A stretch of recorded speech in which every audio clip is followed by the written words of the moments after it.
Shadow ban, perhaps. Doesn't matter.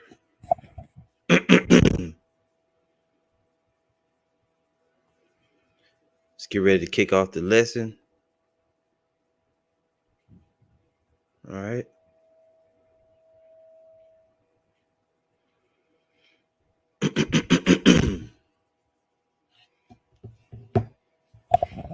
All right, Shalom, brother Neil. Let's see if we can get this.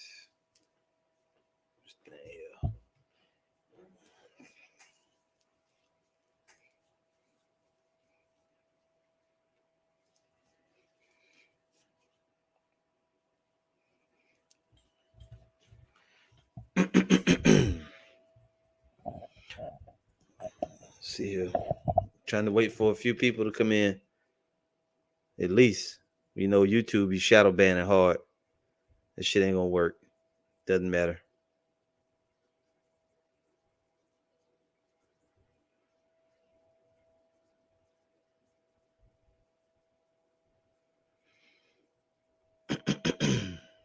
Yeah, YouTube.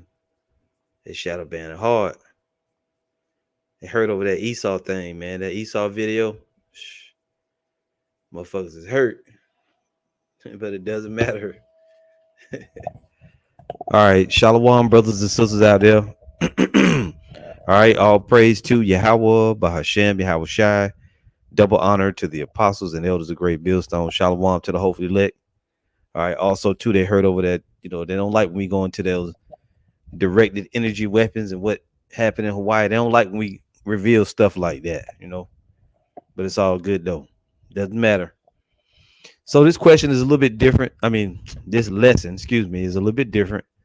This one is going to be dealing with questions, comments, objections, and testimonies. All right. So first, let's read a quick scripture. All right. And we'll read a few scriptures. This is Romans 15:2.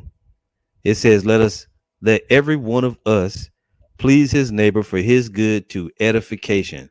That's what this lesson is about. Edification. Okay.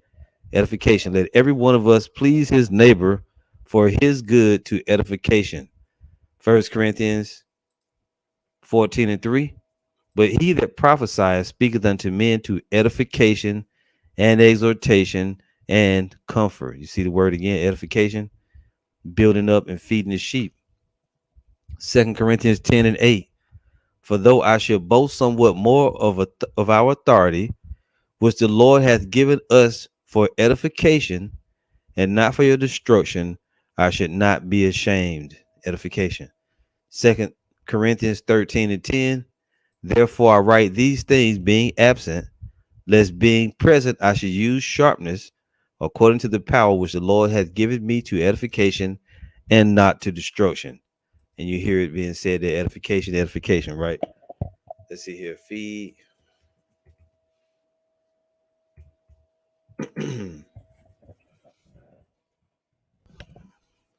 All right, this is going to be John 21.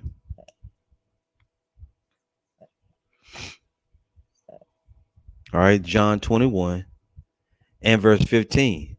So when they had dined, Yahushua saith to Simon Peter, Simon, son of Jonas, lovest thou me more than these? He saith unto him, Yea, Lord, thou knowest that I love thee. He saith unto him, Feed my lambs. He saith to him again the second time, Simon, son of Jonas, lovest thou me? He saith unto him, Yea, Lord, thou knowest that I love thee. He saith unto him, Feed my sheep. He saith unto him the third time, Simon, son of Jonas, lovest thou me? Peter was grieved because he said unto him the third time, Lovest thou me? And he said unto him, Lord, thou knowest all things. Now thou knowest that I love thee. Yahushua saith unto him, Feed my sheep. And that's what we're here to do.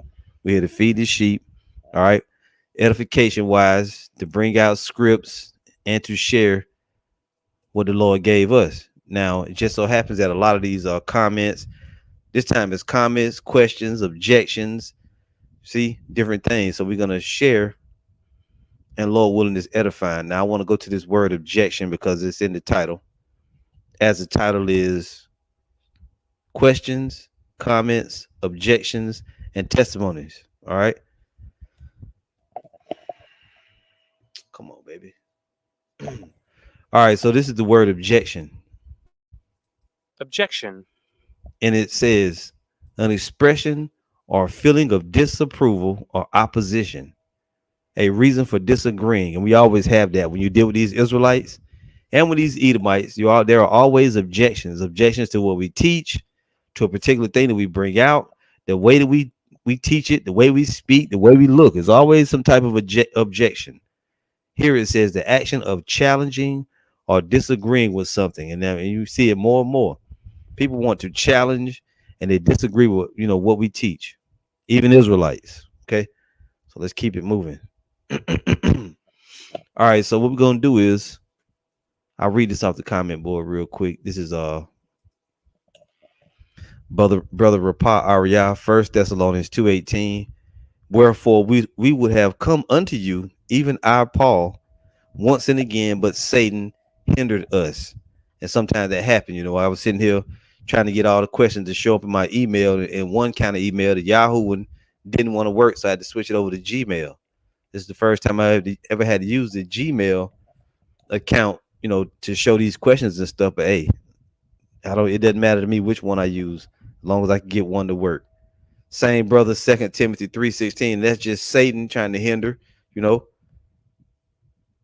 2 Timothy 3:16. All scripture is given by inspiration of the Most High and is profitable for doctrine, for reproof, for correction, for instruction in righteousness, that the man of the Most High may be perfect, thoroughly furnished unto all good works. Okay. Great scriptures, brother. There's another one here. But let's go on. I want to go. Well, this is Brother Neil. Read this one. Brother Neil, 1 Peter 4:7. But the end of all things is at hand. Be ye therefore sober and watch unto prayer. And the closer we get to the end, the more resistance we're going to get. We know that. And it's all good. Resistance and objections and stuff like that, they come with the territory. All right. So this is from the email. And like I said, it's my first time using this one. So bear with me. All right. So this is from a lesson that I did. I can't remember the name of it. I did that a while back. Hold on, y'all.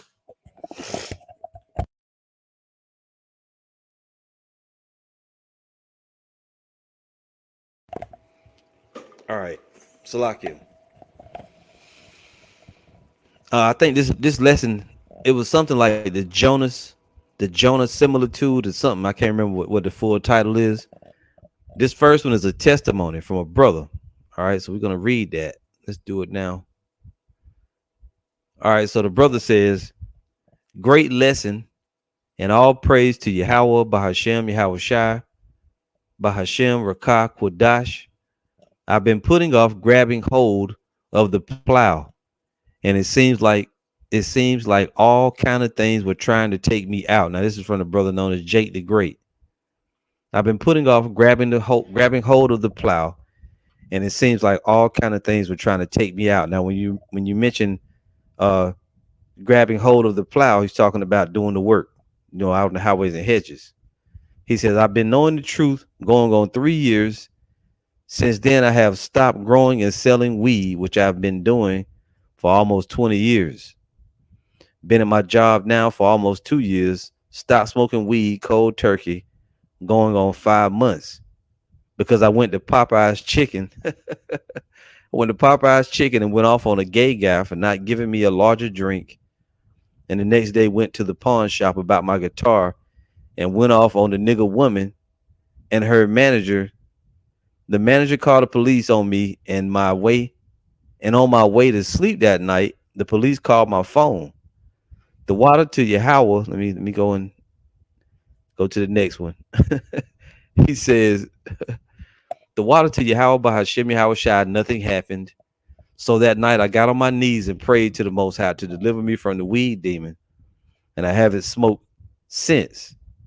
Last Saturday morning, I made a garment, and for the last couple of Saturdays, I guess you meant to say, I've been going to the Detroit camp. Through you, I learned the truth, and Yahweh Bahashem Yahweh Shai spared me. Well, he ain't spared you yet. You ain't made it out of here. I like to say the water and all praises to Yahweh Bahashem Yahweh Shai for putting the spirit on you to teach the way you do and always telling us to teach the gospel. And I got to say that's how we learn. The apostles and elders of Great Millstone taught us that way. They always told us we got to teach, and we really repeat, what they say. Now, Apostle Hart said, don't be a regurgitation specialist. And that's really not regurgitation. It's just repeating what we know to be the truth. Then the brother goes on, oh, yeah, a chariot even showed up at camp Saturday. And this is probably 2 or 3 months ago now since I had this comment. So, take it with a grain of salt. It says, oh, yeah, a chariot even showed up at camp Saturday. I'm going to have one of the brothers to help me change my name. I guess he's talking about a Hebrew name. All praise to Yahweh Bahashem Yahweh Shai Rakah Quadash forever. So that's a good thing. The brother's just basically saying, he basically ready to start doing the work, which is a good thing. And I'll say this.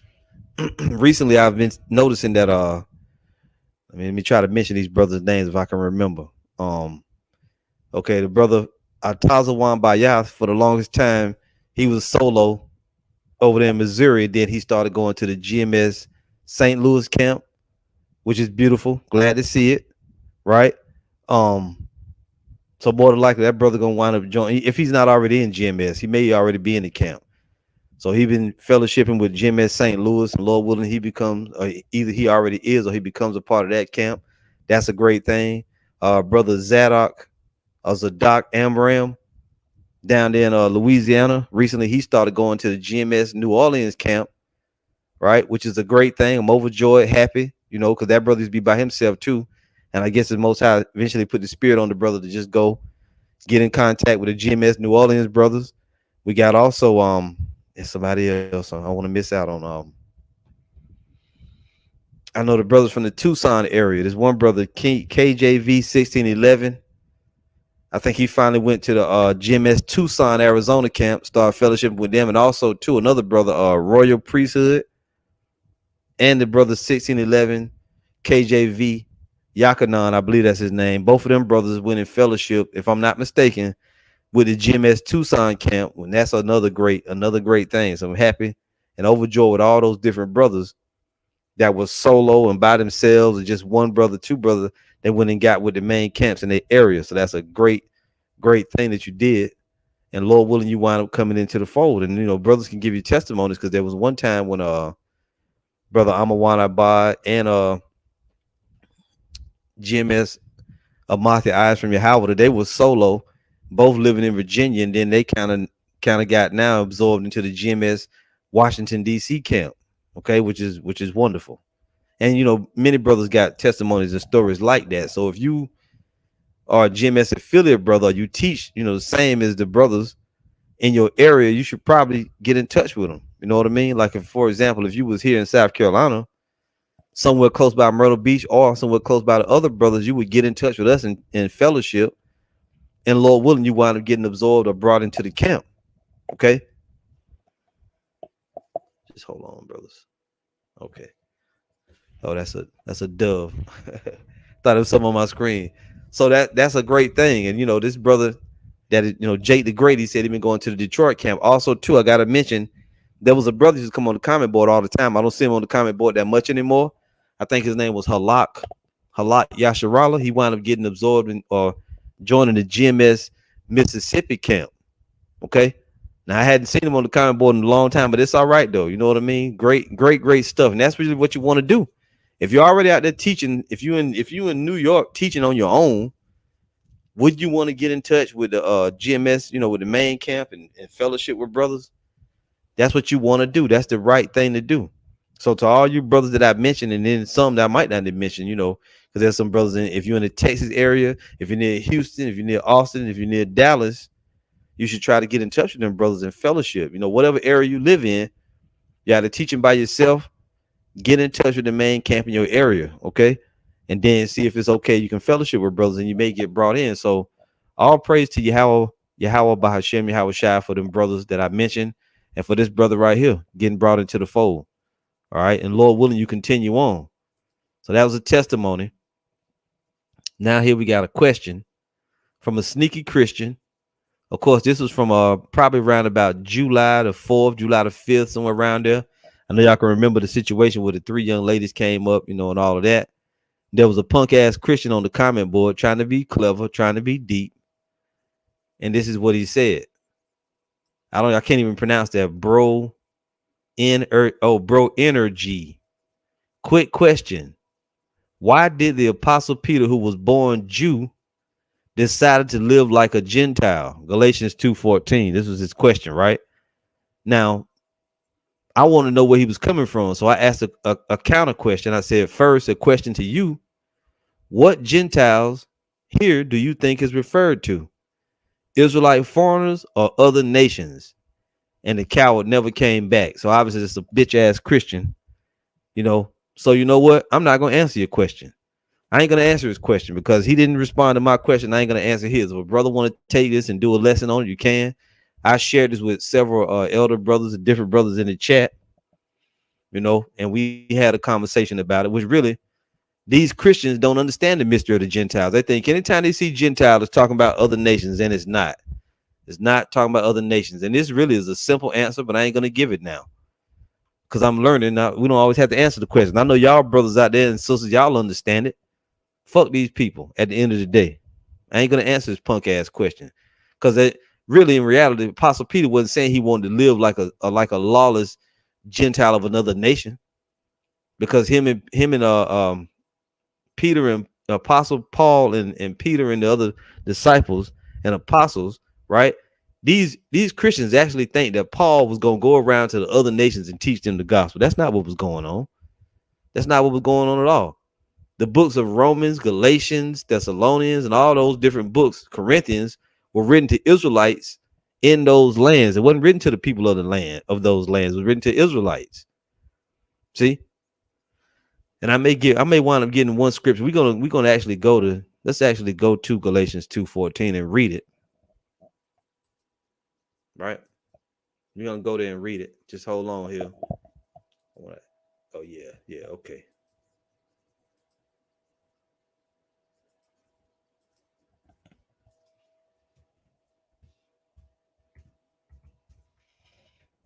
And before we go on, I'm gonna read some of this brother's scriptures that's up here. This is GMS Amathia Eyes from Yahweh, Colossians 4:3, with all praying also. Salakia. Praying also for us that the Most High would open unto us a door of utterance to speak the mystery of Hamashiach, for which I am also in bonds. Verse 4, that I may make it manifest as I ought to speak, walk in wisdom toward them that are without, redeeming the time. Let your speech be always with grace, seasoned with salt, that ye may know how ye ought to answer every man. Okay.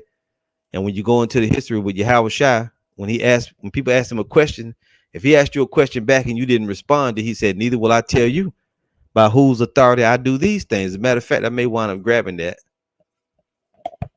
before we read this. Whose authority? Let's prove what I just said.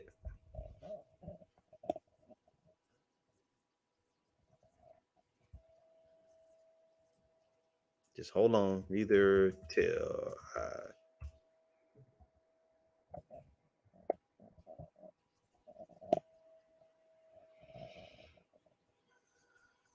We're going to demonstrate what I just said. So this is Matthew 21. And y'all be patient. My computer's moving a little slow. It's the internet. It ain't the computer. It's the internet here. Pay all this money for damn internet. All right. This is Matthew 21 and 23. Right up here it says authority challenged. And when he was coming to the temple, the chief priests and elders of the people came unto him as he was teaching and said, by what authority doest thou these things, and who gave thee this authority? And Yahushua answered and said unto them, I also will ask you one thing, which if ye tell me, there's a condition. I in likewise will tell you by what authority I do these things. The baptism of John, whence was it? From heaven or of men? And they reasoned with themselves, saying, if we shall say from heaven, he will say unto us, why did ye not then believe him? But if we shall say of men, we fear the people, for all hold John as a prophet. And they answered Yahushua and said, we cannot tell. And he said unto them, neither tell I you by what authority I do these things. So there you go. They asked him a question, and he asked them a question, and they couldn't answer. He said, I ain't gonna tell you either then, because they was being demons. They knew what they want, what answer they wanted to give, but they didn't want to cut themselves. And it's the same way with this individual. Let's go back to it and show. This individual asked a question about the Gentiles, right? And I asked him which Gentiles did he think it meant, and he wouldn't even respond. And I know that he really just doesn't know. He doesn't understand. So why are we gonna waste our time continuing with these stupid ass Christians, and they can't even get? You can't go on in the earth thinking that the Bible, go on studying the Bible and trying to understand it without knowing that the Israelites were scattered into all nations, and that the gospel is for them. You can't ignore the fact that the Israelites were scattered. When you open the book of James, it says James, a servant of the Most High, right, to the 12 tribes scattered abroad. You can't get away from that. So we're not gonna go on with this futile, stupid ass going back and forth with you dumbass Christians. Every time you see the word Gentile, your ass about to pass out, because the Gentile has more than one meaning. Quick question: why did the Apostle Peter, who was born Jew, decided to live like a Gentile? Galatians 2:14 then put a smiley face. And I said, first, a question to you: what Gentiles here do you think is referred to? Israelite foreigners or other nations? Now, if he would have answered and said, well, it's not the Israelite foreigners, but the other nations, he would have had to admit that he knows that Israelite foreigners can possibly, that's part of the Gentile conversation. But he didn't want to do that. He wanted to keep on with his rules and trying to make us say it's only one Gentile. No, there's different Gentiles. No. So like I said, I didn't answer his punk ass. Oh, I asked him that, he didn't respond. So I'm not going to answer his bitch ass question, but we'll still read. Let's go to Galatians 2:14 now, because I know the brothers that teach, you understand that. We understand the mystery of the Gentiles. This is Rapat Ariah, Titus 3:9. But avoid foolish questions and genealogies and contentions and strivings about the law. Why? For they are unprofitable and vain. All right. So when you read Galatians 2:14, you got to read up a little bit. Verse 11, it says, Peter opposed by Paul. But when Peter was come to Antioch, I withstood him to the face, because he was to be blamed. For before that, certain came from James, who did eat with the Gentiles. Who was he talking about? Was James eating with other people, with other nations? Of course not. And when you read the book of James, it says James, a servant of the Most High, to the 12 tribes scattered abroad. That's who it's speaking of. But when they were come, he withdrew and separated himself, fearing them which were of the circumcision. What's being said right here? The circumcision were those Israelites who were in the truth. They knew they was Israelites. They practiced the ways of our fathers. The uncircumcision were those who had not really been converted yet, and they were still living after the ways of the nations in which they were scattered. That's all. The circumcision ain't talking about other nations. I mean, the uncircumcision is not talking about other nations. It's talking about Israelites by blood who were living as Gentiles. But they was, when you read Acts 2:5, it goes into that. It names them. Verse 13 says, and the other Jews dissembled likewise with him, insomuch that Barnabas also was carried away with their dissimulation. But when I saw that they walked not uprightly, see, that's the whole point, according to the truth of the gospel, Salakia.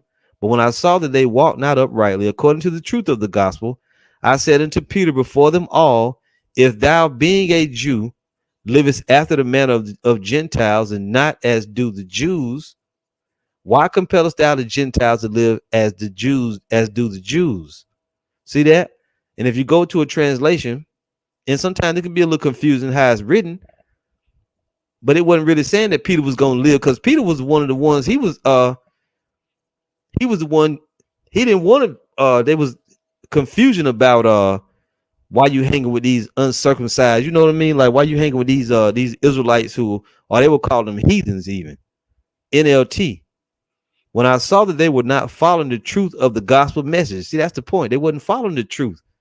I said to Peter in front of all the others, since you a Jew by birth have discarded the Jewish laws, and I hate using that word Jewish, and are living like a Gentile, why are you now trying to make these Gentiles, Israelite foreigners, follow the Jewish traditions? See? And it's just like now. Jake will go to the brothers in the truth, will see these different Israelites and try to force them. Where your fridge is at, brother? You know, why you ain't keeping the Passover? Telling, you know, out there in the hood, telling the women, you know, you don't supposed to be wearing pants, sister, you know, all that. They was brought up this way. They got to learn the same way we learn. It's the same, damn near same thing, man. That's all that's being said. But see, Jake keep getting caught up on this word Gentiles. And I damn near gave you the answer really by not even, you know, just by reading this. And you can just go through the different translations. See, Jake, these Christians, they get caught up on the word Gentiles and Jew. They think it's two different things. It's not two different things. It's not two different things. Those of us that's in the truth, we converted. What are our families, though? Our families are still living like Gentiles. The whole thing is about Israelites. It's all about Israelites. That's all it's about. If you go on reading, it says, we who are Jews by nature and not sinners of the Gentiles, knowing that a man is not justified by the works of the law. It was an argument over the law even. They was like, you trying to make them you hold them to the strictest code of the laws, right? When they were raised up like Gentiles, like the other nations, they've been living after the ways of the nations in which they were born. And them keeping the law to the perfect letter, how we was raised, and you know, like in the Old Testament law, that's not going to be the thing that saves them. It's going to be faith that they get saved by. Knowing that a man is not justified by the works of the law, but by the faith of Yahushua HaMashiach. Even we have believed in Hamashiach Yahushua, that we might be justified by faith of the anointed, and not by the works of the law. For by the works of the law shall no flesh be justified. Now the curious thing is, when you read in Galatians, let's go there, 4, it talked about the adoption, right? But let's see who the adoption was even for.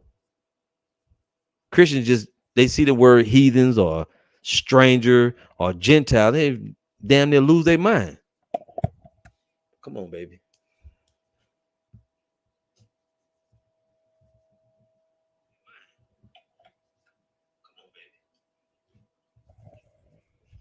Yeah, I'm waiting for this thing to load up.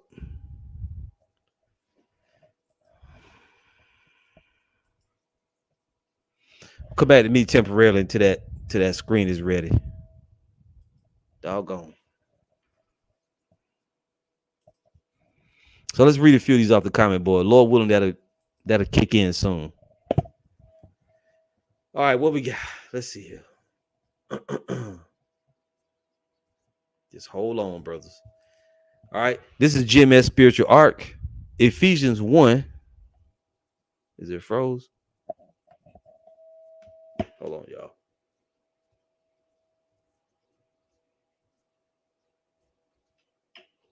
Okay.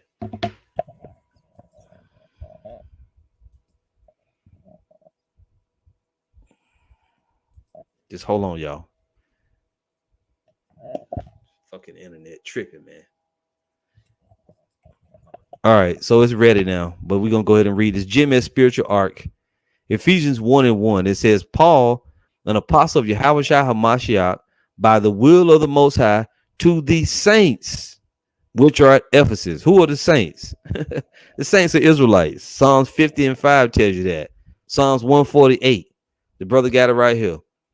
Psalms 148:14. He also exalted the horn of his people, the praise of all his saints, even of the children of Israel, a people near unto him. Praise ye the Lord. You see that? So this right here was written. The book of Ephesians is written to who? Paul, an apostle of Yahushua HaMashiach, by the will of the Most High, to the saints which are at Ephesus. It wasn't to the Ephesians, the people of the land of Ephesus. It was to the Israelites that were scattered there, that were living there, that were raised up there, and they had been called Ephesians. They wasn't going by the moniker, we Israelites. They knew they was Israelites. Some of them didn't know. Or the ones that came, of course, the ones that came to Pentecost knew that, but they hadn't been raised up in the ways of Judaism or Salakia. They hadn't been raised up in the ways of the traditions of our fathers, not Judaism, because that's a fake ass religion. Paul, an apostle of Yahweh Shai HaMashiach, by the will of the Most High, to the saints which are at Ephesus, and to the faithful in Hamashiach Yahweh Shai. And many of the books start out in that way. You see? Yep. Philippians, GMS Spiritual Art, Philippians 1:1. Paul and Timotheus, the servants of Yahweh Shai HaMashiach, to all the saints in Hamashiach Yahweh Shai, which are at Philippi, with the bishops and deacons. There it is again. And we know who the saints are, right? We just read it. He also exalted the horn of his people, the praise of all his saints, even of the children of Israel. They're the only people that are saints. Look at Colossians. Same brother, Colossians 1:2. To the saints and faithful brethren in Hamashiach, which are at Colossae or Colossus. See, so the book Colossians, Philippians, Ephesians were written to Israelites. And when we write here in Galatians, read this, Galatians 4:4. But when the fullness of time was come, the Most High sent forth his Son, made of a woman under the law, to redeem them that were under the law, that we might receive the adoption of sons. Who's the we right here? The Israelites. To them that were made under the law, to redeem them that were under the law. Who was the law given to? The Israelites. When you go to Romans 9, you see it. It's obvious. But see, Christians are so stupid. They love to try to go find. They think they're going to find one or two scriptures that's going to destroy a whole doctrine. You dumbasses. You're really low level. You're illiterate. Romans 9:1. I say the truth in the anointed. I lie not. My conscience also bearing me witness in the Holy Spirit that I have great heaviness and continual sorrow in my heart. For I wish that myself were accursed from the anointed for my brethren, my kinsmen, according to the flesh. So in order to be, even in this conversation, you must be what? Who are Israelites? According to the flesh first. And then, though, if you in the spirit, right? If you call to be saints, if you in the truth, in the faith, then you can become a spiritual Israelite. You're a spiritual, you're adopted into the fold. Because you got a lot of secular Israelites that from back then, even now, they're Israelites sure by seed, but all Israel is not Israel. Here it is right here, Romans 9:6. Not as though the word of the Most High had taken none effect, for they are not all Israel which are of Israel. What does that mean? They're still Israelites, but they're just not in the spirit. They're just in the flesh. Who are Israelites? To whom pertaineth the adoption? We just read about that adoption in Galatians. And the glory, and the covenants, and the giving of the law, and the service of the Most High, and the promises. All these things belong to only Israelites, whose are the fathers, and of whom, as concerning the flesh, the anointed came, who is over all, power blessed forever. Amen. And when you read it in the book of Acts 2, you see further out those Galatians that I believe is mentioned here, or maybe in Peter. Yeah, I think it's in Peter. We may have to go back there and read it. But this whole mystery of the Gentiles, when you read here Acts 2:5, and there were dwelling at Jerusalem Jews, devout men out of every nation under heaven. It didn't say from every nation under heaven or of every nation. It's out of every nation under heaven, because that's where they were scattered and raised or migrated or however it happened. And it names them down here: Parthians and Medes and Elamites and the dwellers of Mesopotamia and in Judea, Cappadocia, and in Pontus and Asia, Phrygia and Pamphylia, in Egypt, and in parts of Libya about Cyrene, and strangers of Rome. Who were the Romans? Israelites, scattered among the Romans, and Paul was one of them. Jews and proselytes, Cretes and Arabians, we do hear them speak in our tongues the wonderful works of the Most High. That's what it's all about. It's all about the Israelite foreigners. It ain't got nothing to do with no other nations, as in the literal seed of other nations. Look at here. 1 Peter 1:1. Peter, an apostle of Yahweh Shai HaMashiach, to the strangers scattered throughout Pontus, Galatia. Who are these? What? Galatia? Yeah, the book of Galatians was written to the strangers in Galatia, Cappadocia, Asia, and Bithynia. When you look at this word scattered right here, and I'm gonna leave off from this because I knew this This Gentile conversation, it goes, it's so much to it. The word for scattered is diaspora, right here. And where does it go from there? When you look up the definition, it gives it to you plainly.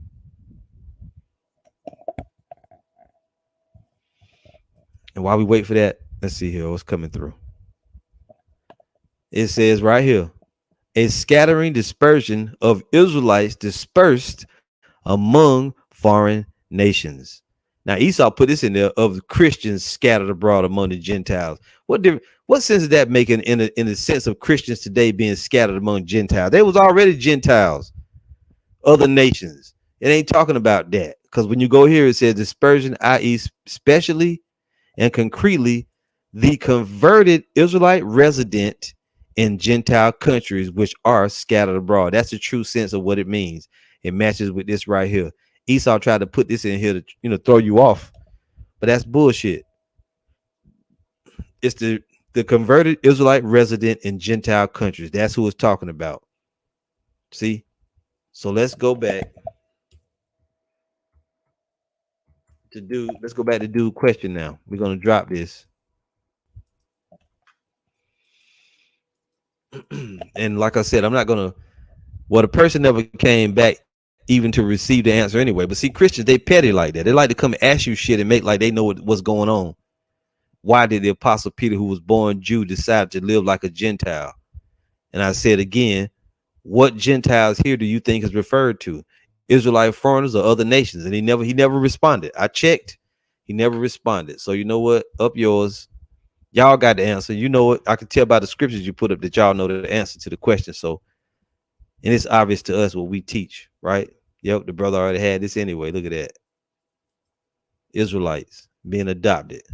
Rapah Ariah, James 1:1. James, a servant of the Most High and of the Lord Yahushua HaMashiach, to the 12 tribes which are scattered abroad, greeting. And the brother got it right here. It's all up there. Damn, I didn't even see it. Yep. See, a black Christian read this and fucking pass out.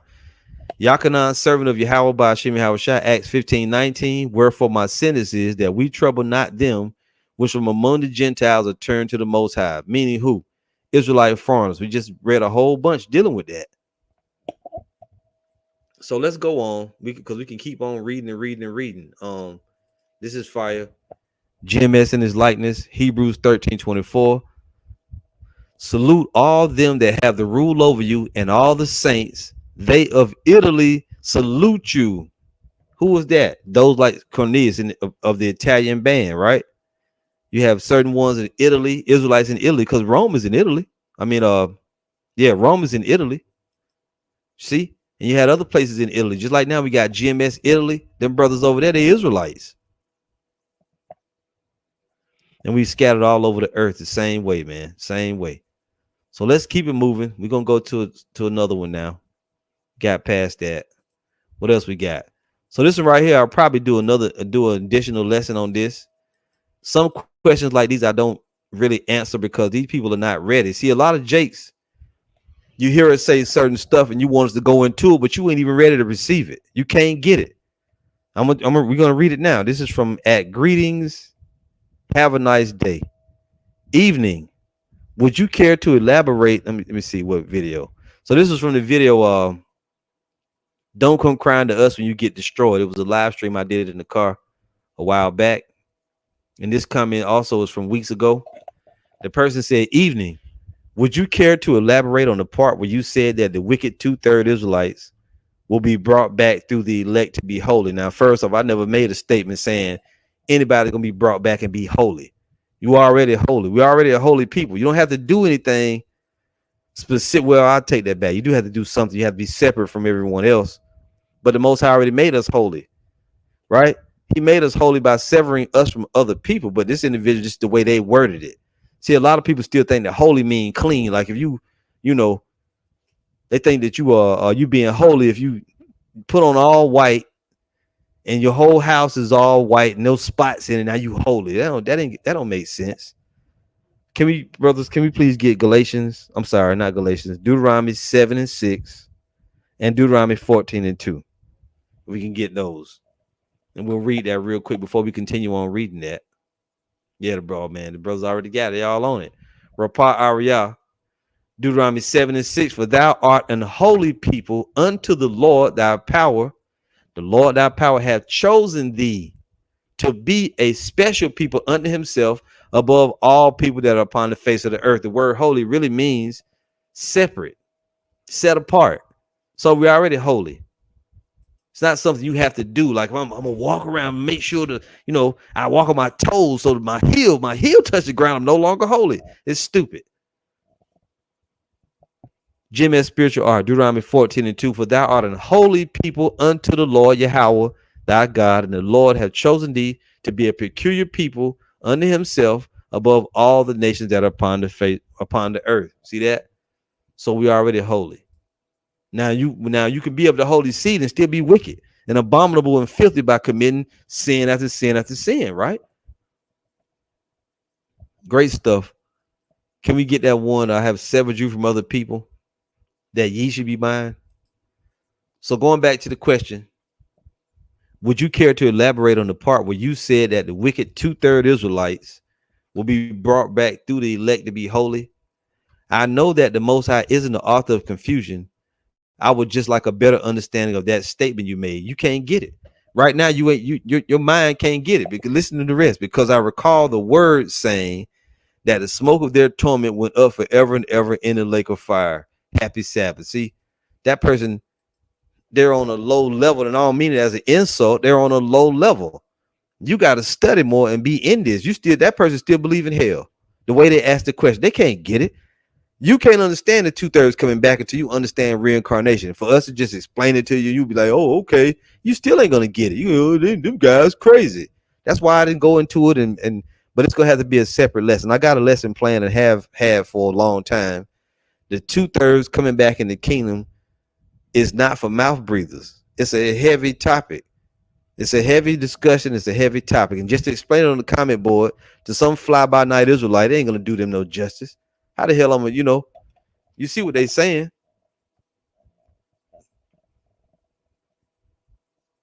They can't get it, because I recall the word saying that the smoke of their torment went up forever and ever in the lake of fire.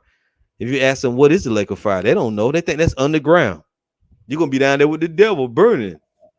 So really, it's no point in trying to get them to understand that. You brothers and sisters, you probably, if you've been studying for a period of time, if you understand reincarnation, then you get that. But if you don't, you got some studying to do, and you got to pray for the understanding on that. We can't just make you get it. GMS Harakah from GMS Charleston, Shalom, Exodus 19:6, and ye shall be unto me a kingdom of priests and an holy nation. These are the words which thou shalt speak unto the children of Israel. There you go.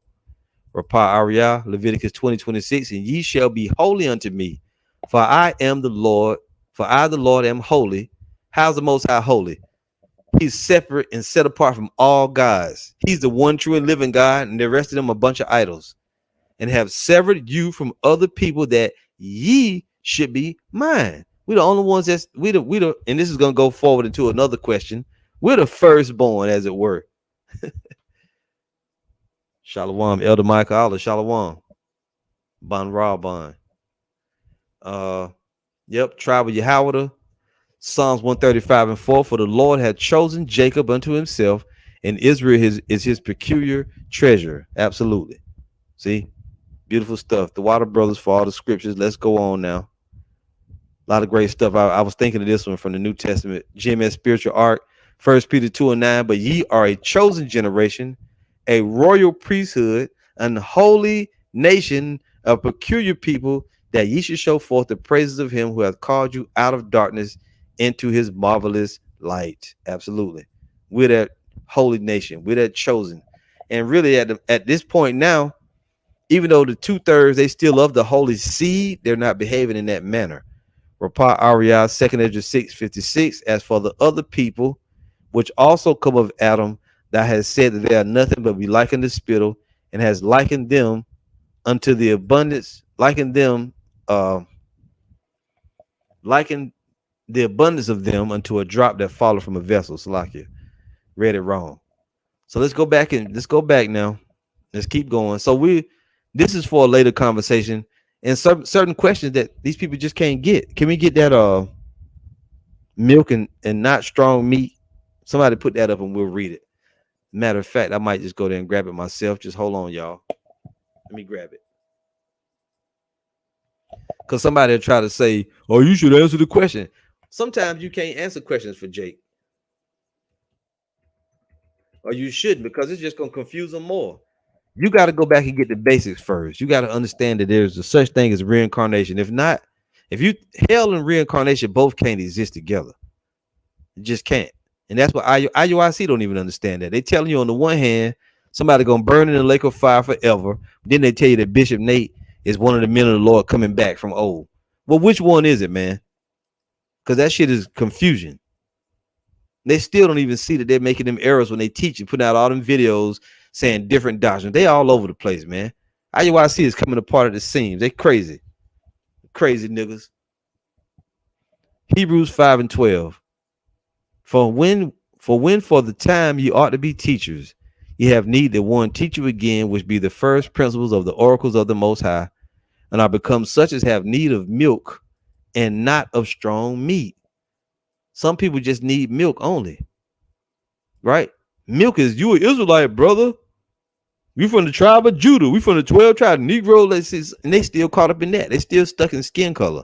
That person can't understand a deep thing like reincarnation, which reincarnation really is more like a milk type of thing, but it is heavy too at the same time. I mean, it's a basic thing you should understand, but Jake still stuck on that because that Christianity is still in your damn head. You still got that Christianity that burning in hell for all eternity. That shit is fake. And are become such as have need of milk and not of strong meat.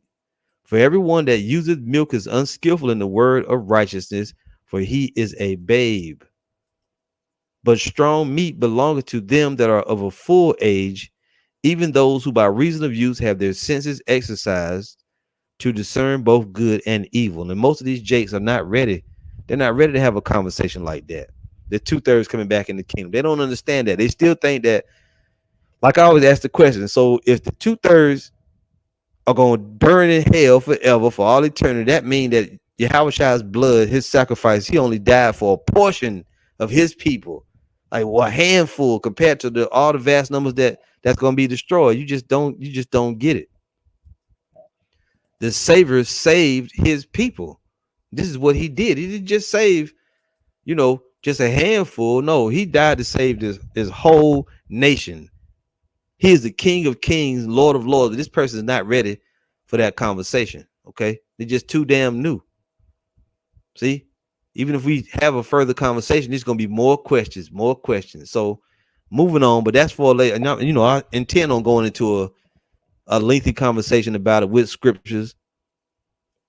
But it's probably gonna be with one of the other brothers too, though. It's gonna be, one another elder brother. All right. So this is one. This one is an objection, as the title of the lesson is, right? Questions, comments, objections, and testimonies. We read testimonies, we read questions. Here's an objection. And pay close attention to, these people crazy as hell, man. This is like comedy night right here. But let's read it. This is from Ma'at Sunrise 6350 from a video entitled John 15:22 in Hebrew Israelites. And this is from a while ago, a few weeks. All of you religious people, let me see if I can blow it up a little more.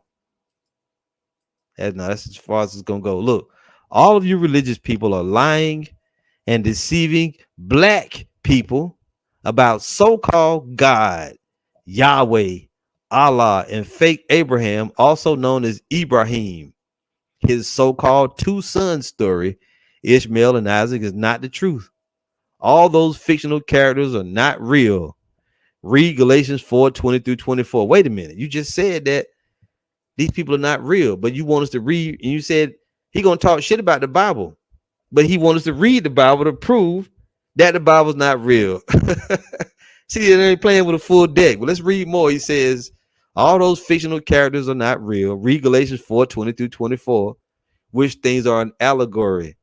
The religious content of the so-called Bible, Torah, Talmud, Quran was taken from the spiritual content of Ma'at.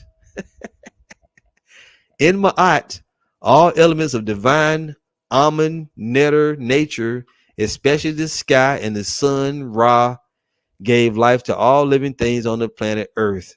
And also, stop lying to our people about the fake son, Jesus. Jesus is not Christ. Read Matthew 24:5. Wait a minute. You just got finished saying that the book ain't real, but you want us to read the book to prove that it's real. Why is he not quoting from Ma'at? Where's the scriptures from Ma'at? He wants to read the Bible, right? He said the Bible's not real and all this stuff is fake, but then read it to prove his point. Bugged out. Matthew 24:5. For many shall come in my name, saying, I am the anointed, and shall deceive many. It's all about the real true son, Ra. So let me get it straight. He's saying that the Ma'at is the real shit and that the Bible is fake, but we got to read the fake book to prove his real shit. And he ain't even read from his book that he said was real. God damn, Jake. That's why the Lord gonna kill you. He goes on. It's all about the real true son. So the true son is written about in the Bible, but the fake son is also in the Bible. And your true religion is Ma'at, but we got to read in the Bible you said was fake in order to explain your truth of Ma'at. Oh my gosh. It's all about the real true son / Ra. Look, read Psalms 84 and 11. Why we got to read from the Bible? I thought you said it was fake, my nigga. What are you talking about? This nigga playing with the ghost in his head. Psalms 84 and 11. For the Lord God is a sun and shield. Oh, that proves it. That proves it. And Malachi 4 and 2. This nigga filled up with scriptures, but the Bible is fake. What this person is saying? Hold on, y'all.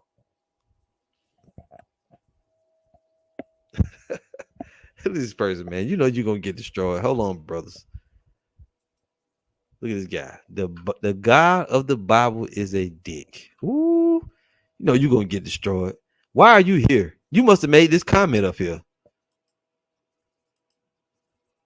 Good Lord. His brother said, you know, he was sweating while he was writing that. This nigga wrote a whole damn dissertation, a book report. Let's go back to it. He says, and Malachi 4 and 2, but unto you that fear my name shall the Son of Righteousness arise with healing in his wings. They are actually talking about the real son / Ra, not the fake son, Jesus' wings. So we had to read in the fake book to get the truth. Also, people, do your own research. Anytime you see an image of Jesus / Yeshua, it's a lie. They put the real son behind the fake son, Jesus. They are deceiving people when they say the fictional son, Jesus, Yeshua, walked on water. When you go next to the ocean of water, you will see the real sun rise above water. Oh, Lord. Completely off his medication. And when it sets, it's going into the water. They say that when the fake son, Jesus, is coming back, everyone will see. That's a lie. How can you know that's a lie? Every morning, the real true sun, Ra, comes back. And everyone can see it rise. He's a mental patient. That is the truth. So we, the people, now know that you all are liars. Abraham, also known as Ibrahim, religions are fake and the lies keep our peoples in mental slavery, brainwashing, and mind control. So wait a minute. You said Abraham was fake, but his real name is Ibrahim. But I thought you said he was fake. He don't exist. But he got a true name that's real, but he don't exist. Nigga been smoking the wacky tobacco. Good Lord. Abraham, also known as Ibrahim, religions are fake and the lies keep our peoples in mental slavery, brainwashing, and mind control. So-called black Jews, black Christians, and black Muslims are all working for Caucasian slave masters, reading their fake books that you keep quoting.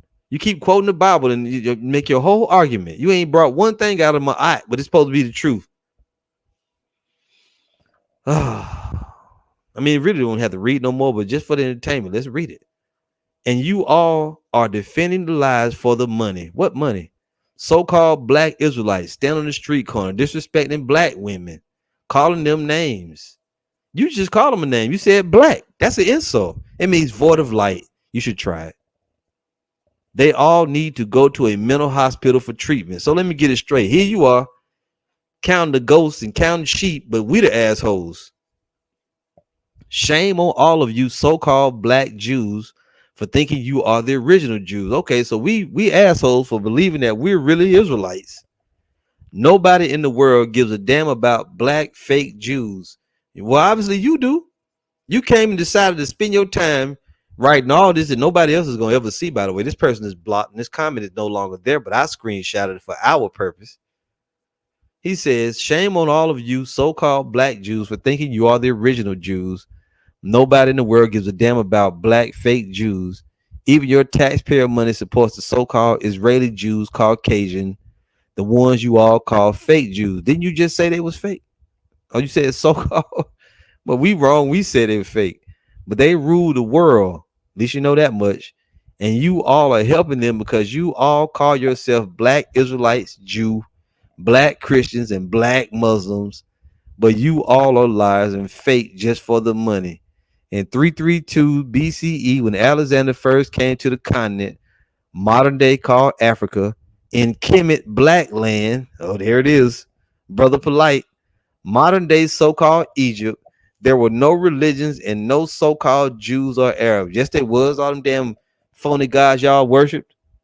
You worship a dog head god. One was it? One of got the head of a hawk and the body of a man. Come on, man, get with it. The Greeks created them when they were losing their power to the Romans, so-called white people. Jews and Arabs are all Caucasian peoples from the caves of the Caucasus Mountains. This nigga got a doctrine when he didn't mix the Bible, he didn't mix the Quran, he didn't mix the Talmud, the Babylonian Talmud, sea scrolls. He didn't mix all kind of shit together and poured it into one blender and blended it up. The so-called Jews and Arabs and religious categories were created to brainwash and mind control black people and to take their land. Knowledge is power and freedom for black, melanated, sun-robbed people around the world. Now is the time to wake up and know our real history and follow the real truth that you had to get out of the Bible you said was fake. The creator of life, all elements of divine Amun, Netter, nature, gives life and light to all living beings on the planet Earth. Not the man-made fake God in his own image called Caucasian, and fake fictional Abraham, also known as Ibrahim, in his real life. Religions, the Bible, Torah, Talmud, Quran are full of lies and contradictions to deceive black people. Knowledge is power and freedom for black, melanated, sun people. Do they get to drink sun tea with it? Also, people remember this. Who controls the printed page controls the thinking of the age. Oh, that's a dope rhyme, my brother. Everything you read and see is controlled by Caucasian people. We must have respect and honor for our black people, ancient ancestors, the continent in modern day called Africa, African peoples, and respect and honor all females. Because they give birth to us, especially the black woman, the champion, the world heavyweight champion in abortions. Especially the black woman who was the first human on planet Earth. Black melanated sun people throughout the world have been miseducated and misinformed about our real history. We have been mind controlled for centuries, and Caucasian people no longer have to worry about black people's actions or lack of action.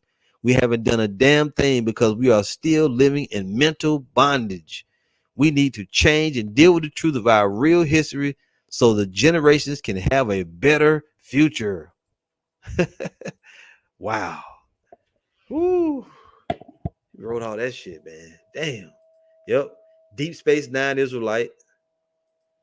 The lights are on, but nobody's home. I don't even know if the lights on. That son of a bitch is through.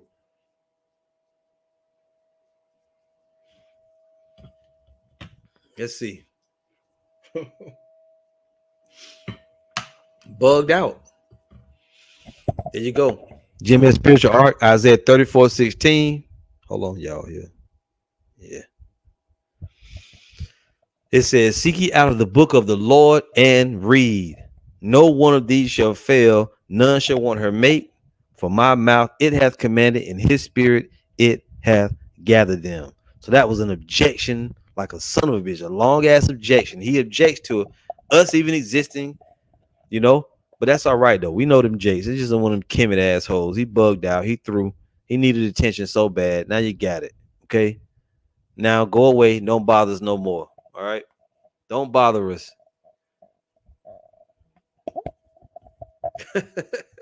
See that guy built the golden calf and Moses slammed the tablets. Man, it's all good. Yep. Babylon is fallen. Ecclesiastes 39:24. As his ways are plain unto the holy. Who's the holy? The Israelites. So are they stumbling blocks unto the wicked. And that dude just can't get it, obviously. Right? Let's go on. Don't spill your beverages on the way out. Bugged out. All right, here's a question here now. Let's see if we can blow it up. All right, so this is from Joe Bangill 8075.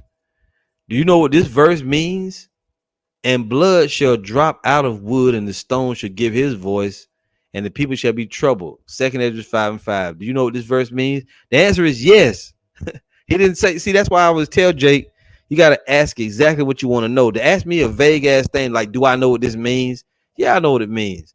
But that ain't what you want to know. You want to know, you want me to tell you what it means, but you didn't say that. You didn't say, can you break this down? Can you tell me what this means? You said, do I know what it means?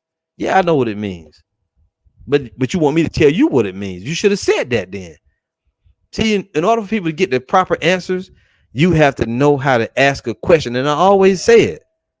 Ask exactly what you want to know. You didn't want to know if I know what that means. You want me to tell you what it meant. Why did you ask that then? Somebody will say, well, I'm being nitpicky. I'm not being fucking nitpicky. You fuck around like you've seen the movies where the genie come out and shit, and you ask the genie for something. You better ask him exactly what you want. Yeah, ask for the wrong damn thing. You wind up messed all up.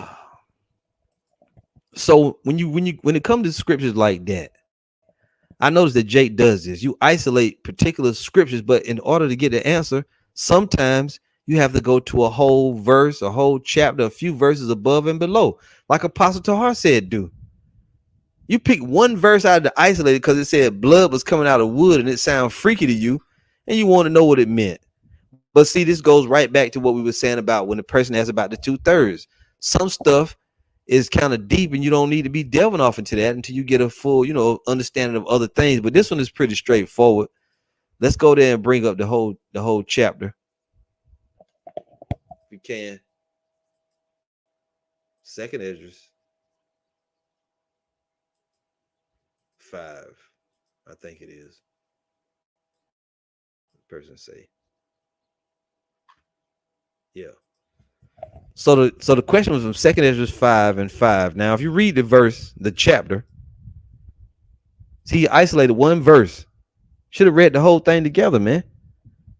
2 Ezra 5:1. Nevertheless, as concerning the tokens, behold, the days shall come, the day which dwell upon earth shall be taken in a great number, and the way of truth shall be hidden, and the land shall be barren of faith. Right? Very straightforward.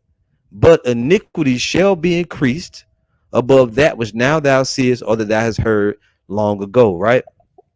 So the sin is going to be running rampant in the earth. Just like Matthew 24, where it talks about iniquity shall abound, the love of many shall wax cold. It's the same thought. Excuse me. Verse 3. And the land that thou seest now to have root, shalt thou see wasted suddenly. Our land is fallen in what? Sin and iniquity, and other people that are not the Israelites inhabit that land, right? And also, too, it's going to be wasted suddenly when the nuclear missiles hit it. But if the Most High grant thee to live, thou shalt see after the third trumpet. When you see the trumpets being mentioned, these judgments coming out. And thou shalt see after the third trumpet that the sun shall suddenly shine again in the night, and the moon thrice in the day, all allegorical speech, and blood shall drop out of wood, and the stone shall give his voice. Who's the stone? The cornerstone, Yahweh Shai. And the people shall be troubled. So right now, the stone is giving his voice. The word of truth is coming out. We prophesying it. And what are the people doing? They scared, they nervous, they troubled. Are they not? Now, the blood dropping out of wood, we are also known as trees. And this is also talking, about the tribulation that's coming and Jacob's trouble and all of that, because it's going to be a lot of bloodshed. Is all it's really talking about. It ain't nothing deep because of the way it's written. It's just written in allegorical form. And blood shall drop out of wood, and the stone shall give his voice, and the people shall be troubled. And Salaki, and even he shall rule whom they look not for, that dwell upon the earth, and the fowl shall take their flight away together. See, when you read this whole thing, and the sodomite sea shall cast out fish. What does the sea represent? Peoples, nations, multitudes, and tongues. And make a noise in the night, which many have not known, but they shall all hear the voice thereof. There shall be a confusion also in many places, and the fire shall be sent out again, and the wild beasts shall change their places, and mistress women shall bring forth monsters. It ain't talking about a crazy, a pregnant lady on a period gonna have a baby, and the baby gonna be half monster, half man. No. And salt waters shall be found in the sweet. What's the waters? The truth. Lies and truth mixed together, and all friends shall destroy one another. Then shall wit hide itself, and understanding withdraw itself into its secret chamber. The famine of the word is going to come, and shall be sought of many, and yet not found. Then shall unrighteousness and incontinency be multiplied upon earth. See, it goes right to the famine of the word. To go from one thing to the next to the next.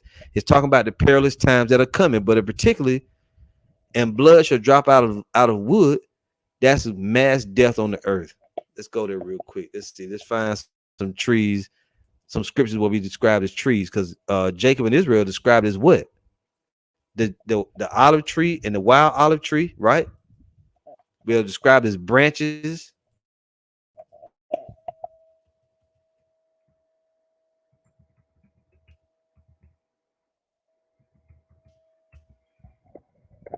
And we had a conversation about this initially when it was brought up, because I always like when I get these comments, I share them among the brothers and certain elder brothers, and we run stuff past the apostles and different stuff.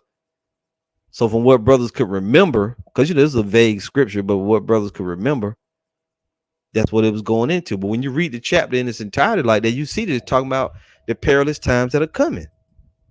But see, when you isolate one verse, you start, some freaky trees with blood pouring out. So like, I put up the wrong one here. Hold on, brothers.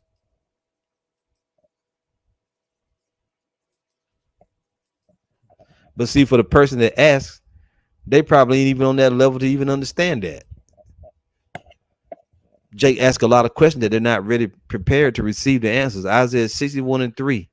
When you read it, when you go into Isaiah 61, just to prove that people can be called trees, even when you go back to the Genesis and the garden and all of that. Yep. Oh, that's fire, man. Brother Mathathia. Hold on here. My computer is moving. It's doing this thing, moving slow as hell. See that? Jim has feed the flock. Mark 8:24. And he looked up and said, I see men as trees walking. Fire. I got to read it again. Jim has feed the flock. Mark 8:24. And he looked up and said, I see men as trees walking. See that? Jim S. Harakah got it from verse 22. Mark 8:22. And he cometh to Bethsaida, and they bring a blind man unto him and besought him to touch him. And he took the blind man by the hand and led him out of the town. And when he had spit on his eyes and put his hands upon him, he asked him if he saw aught. And he looked up and said, I see men as trees walking. See that? That's fire. Great scripture. Isaiah 61. Now you can read it from verse 1. I'm just going to jump in here, verse 2. It says, to proclaim the acceptable year of the Lord and the day of vengeance of our God, to comfort all that mourn, to appoint unto them that mourn in Zion, to give unto them beauty for ashes, the oil of joy for mourning, the garment of praise for the spirit of heaviness, that they might be called trees of righteousness, the planting of the Lord, that he might be glorified. Now, if you ain't trees of righteousness, then what are you? You just trees that's going to be for the fire. You're going to get burned. And blood going to come out of them trees, you see? Or blood out of wood. It's just allegorical speech is really what I'm saying. I don't want to beat it to death. So that was just an example, a couple of examples we wanted to read. there's whole scriptures, a whole chapters where it goes into that. I think it's one of the books of Ezekiel talks about the tree with the utmost, the top was cropped off and carried away to another land. I forget where it's at. Ezekiel something. Can't remember exactly where it is, brothers. I think it's Ezekiel 13. I want to say 13 or Ezekiel 19. Even that was going into the captivity of Jacob. Let me see real quick. Ezekiel.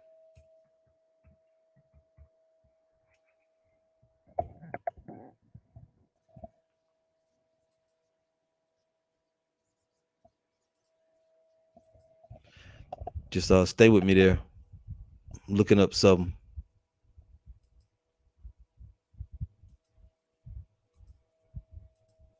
All right, let's take that off.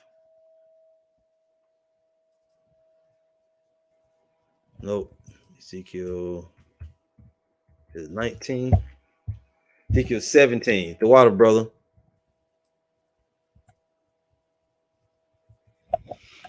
And you can actually look. It's a video that the apostles did on a long time ago on Ezekiel 17. Let's see here. Yep. Yep.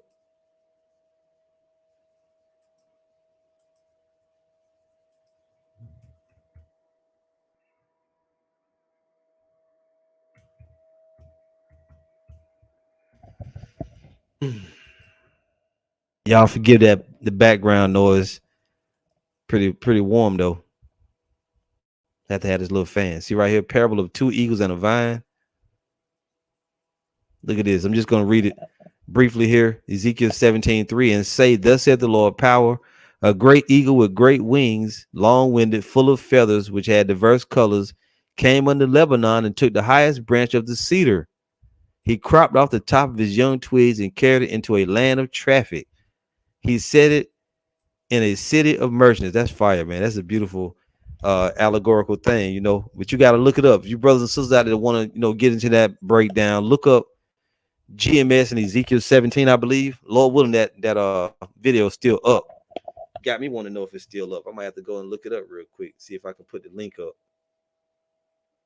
Ezekiel 17 GMS. Let's see. You may have to search a bit for it because it ain't even coming up. But I know it exists because I seen it. Daggone.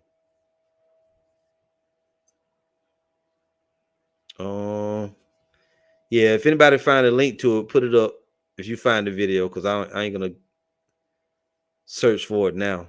But it ain't coming up. I can see it in my mind though. The apostles was going into it. Doggone. So let's keep it moving. Yeah, this is fire. Rapah Ariyah, Psalms 52:8. But I am like a green olive tree in the house of my God. I trust in the mercy of the Most High forever and ever. It's all over the place. Different chapters. Ezekiel 31. Yep. Another good one.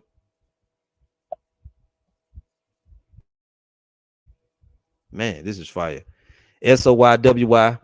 Vegas, Matthew 7:18. A good tree cannot bring forth evil fruit. Neither can a corrupt tree bring forth good fruit. Every tree that bringeth not forth good fruit is hewn down and cast into the fire. And brothers found the video too. Let's see. That's Ezekiel 37 breakdown. That's good. I don't know if y'all able to see it from the brothers, but I will. I'll put the link up here. The Water Brothers for that. That's Ezekiel 37. That's it. Rare GMS breakdown of Ezekiel 17 chapter. Fire. Yes, indeed. Hold up. Yeah, man. I'm probably gonna go watch it later. That's from the brother GMS Harakah. The Water, yeah. Let's see. I'm gonna bring it up in the history momentarily, Lord willing. Not that one, Salakia. See, now you're learning. No, it's all good, brother. No, Ezekiel 37 is good too. That's a good one too. Nah, it's straight. Because this is what? Edification. This is edification. Jake need to go. See, most brothers and sisters don't know about all those old videos like that. A lot of us, we had the privilege of watching all that stuff. You know what I mean? We were thoroughly taught, and a lot of y'all just came in the last 5, 6, even the last 10 years. We going back, we had the privilege of watching all the apostles' videos, man. That's why we get mad with these dudes who are trying to act like they taught themselves. You didn't teach yourself, man. You did not teach yourself. Just stop friend. Okay, right here. Just to give you a little snippet of it. Of course. And it's not for everybody, man. I didn't forget about you, brother. I got a precept for when you. you get a chance, give me Ezekiel the 17th chapter. That's an easy breakdown. But I didn't want to just, I read the precepts and all that. I said, let me go through it again. I hadn't gone through it in a long time. Let me get the breakdown, and I'm going to give it to you today. All right? See, this Bible, what you're going to understand is, you brothers will come up and say, well, what does this breakdown mean? What does that breakdown mean? Once you learn enough breakdowns, when you go to another breakdown and you never went through it, based on the other breakdowns, you can put it together. Certain key words, all right? And then when I break it down, I'm going to let you break it down, okay?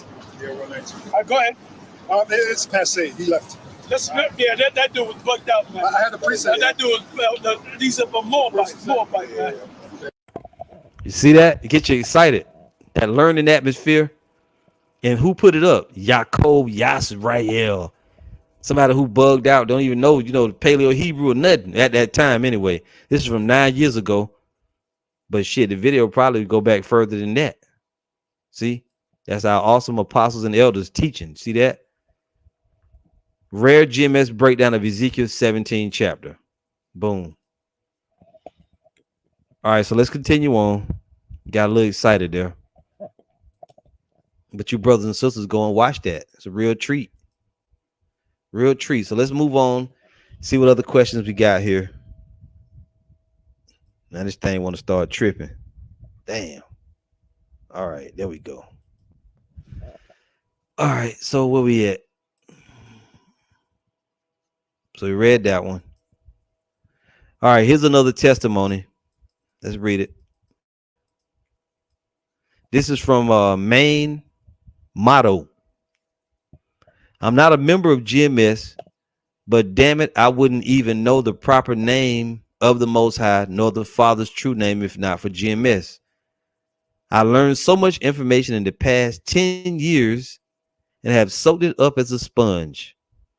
I'll never forget when my sister was dying from the juice last May, and my mom's were hospice. And I think I did a lesson on this, a short lesson on it. I'll never forget when my sister was dying from the juice last May, and my mom's were hospice, and she prayed in the proper way, saying Yahweh Shai and Yahweh, and started seeing angels and things she couldn't explain that we couldn't see. Only her. I owe GMS my life, and thankful the Most High brought GMS to my life. Shalom, let no man or woman separate what the Lord Yahweh Shai allowed GMS to create. And I'm going to just say, you don't owe GMS your life. You owe Yahweh Bahashem, Yahweh Shai your life. We just vessels. The apostles and elders and brothers are just vessels. We don't take credit for it. We can't say we brought you to the truth. No, Isaiah 34:16. If we can put it back up again, brothers, let's read that. And I understand, the thankfulness and all that, but it ain't got nothing to do with us. GMS is just a name. See, I may probably can get it over here. Isaiah 34. I'll let brothers put it up if somebody can, put it up or whatever. And then we'll go on reading. Yep, GMS spiritual art. Isaiah 34:16. Seek ye out of the book of the Lord and read. No one of these shall fail. None shall want her mate. For my mouth it hath commanded, in his spirit, it hath gathered them. So the Most High is the one that's responsible. Yahweh Bahashem, Yahweh Shai is the one that's responsible. All right, not us. And I know the brother didn't mean it that way, but you got to be careful how you say it. You got to be careful how you say it. We can't take the Most High's credit, not at all. That's right. GMS feed the flock. John 6:44. No man can come to me except the Father which has sent me draw him. See that? You can't even come to this truth unless the Most High wooed you and drew you. and I will raise him up at the last day. There you go. Enough said on that. Let's keep it moving.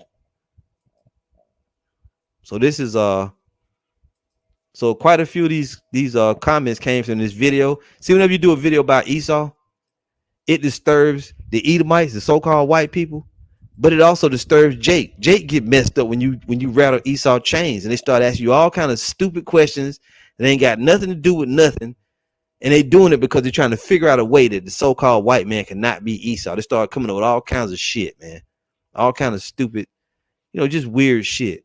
So this is from the video. The Esau thing is disturbing Christians, right? And this video currently got what 15,000 views, which I'm surprised, that YouTube allow a video of ours to stay up when it's getting views like that. But like the title says, the Esau thing is disturbing Christians. They worried about that shit. That's why we make a video about Esau going into it. All of them watch it. Vocab alone, people be watching low. So this person, IGO5398. I know this is a different subject. Hopefully you can elucidate on it. I don't know what the hell. I don't know if you meant educated and it just changed it. He says Saul was an Israelite and was called by the Most High. He was propped up as the first king of Israel. He never pushed himself to be in that setting, yet he was called. He was torn down and had a tragic death based on his mental illness that the Most High was fully aware of. For he said to the prophet Samuel in 1 Samuel 8 and 9, now therefore hearken unto their voice, howbeit yet protest solemnly unto them, and show them the manner of the king that shall reign over them. Does the scripture Isaiah 45 and 9 apply to that situation? Can Romans 9 and 20 be applied? And I answered him back. I just told him, look, Isaiah 45 and 9 and Romans 9 and 20 got nothing to do with Saul, which they don't. But let's go there now. Let's try to. See, I don't even know what the hell. I really did. It was confusion. It's confusing to me what that even meant. I didn't really get it, but I know that it had nothing to do with Saul. Let's see. All right, so first, let me go. Just hold on, y'all. 1 Samuel 8 and 9. See, when Jake asks questions, they'll be asking you some shit from a different version of the Bible where the words be different and shit, and be getting confused off of a translation. So let's go there. 1 Samuel 8. We're going to start at 7. We'll start at 6.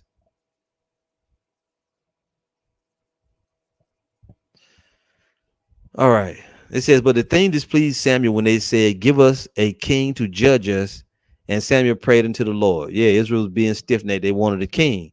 And the Lord said unto Samuel, hearken unto the voice of the people and all that they say unto thee. For they have not rejected thee, but they have rejected me, that I should not reign over them. According to all the works which they have done since the day that I brought them up out of Egypt, even unto this very day, wherewith they have forsaken me and served other gods, so do they also unto thee. Now therefore hearken unto their voice, howbeit yet protest solemnly unto them, and show them the manner of the king that shall reign over them. So he did have the right version. Then he asked something about Isaiah 45 and 9.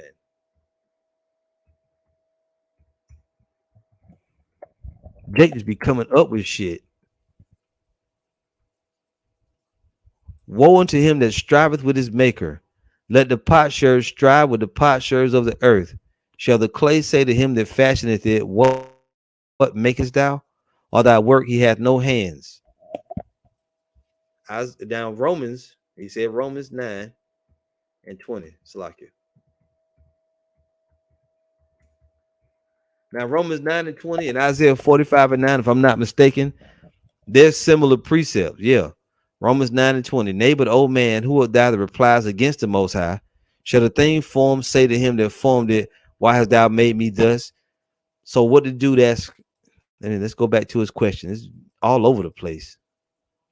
See, when you're asking that on a comment board dealing with Esau, you can't tell me you was watching the video dealing with Esau and all of a sudden you just started, Okay, so he says here, let's read it again.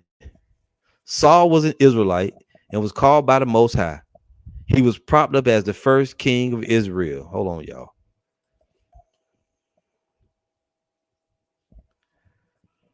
He never pushed himself to be in that setting, yet he was called. He was torn down and had a tragic death based on his mental illness that the Most High was fully aware of. Saul didn't have no damn mental illness. The nigga was wicked. That was his lot to do what he did. The scriptures don't say he had no damn mental illness. You added that, Jake. For he said to the prophet Samuel in 1 Samuel 8 and 9, now therefore hearken unto their voice, howbeit yet protest solemnly unto them, and show them the manner of the king that shall reign over them. Does the scripture Isaiah 45 and 9 apply to that situation? The answer is no. Can Romans 9 and 20 be applied? Romans 9 and 20 and Isaiah 45 and 9 are precepts you can use. You can even use Isaiah 45 and 9 to talk about Esau because he strives against his maker too.